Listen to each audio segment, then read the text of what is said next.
Hi guys, welcome back to my channel. Today I'm going to talk about getting a Ghana police clearance certificate. First of all, this video is based on my personal account on how I got mine. So this is kind of a disclaimer there. I was trying to look for how to get my police clearance to apply for PRY in Canada. So I wasn't in Ghana, but I schooled in Ghana for 4 years.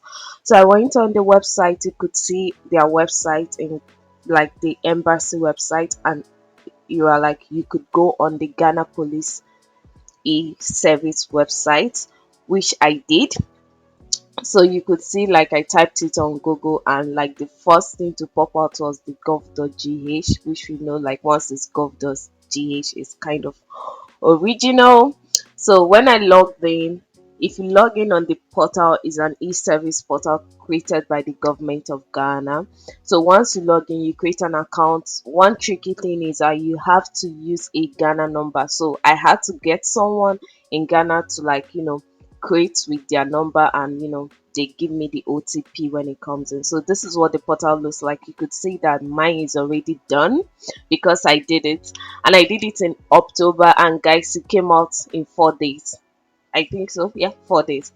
So this is kind of, once you open it, you click on start a new application. You put in all your details. You upload your passport, photograph, and actually your international passport. You provide your information, probably where you schooled. And for people like me, coming from Nigeria, they ask questions like my hometown. I just put my Nigerian hometown, but if you are from Ghana, you could put your hometown. And they ask for region, I put my school region. But just make sure your name, passport number, and every other thing is correct. Then you choose an appointment. I chose Northern Tamale, knowing that I'm not going to be there, but that's what I chose.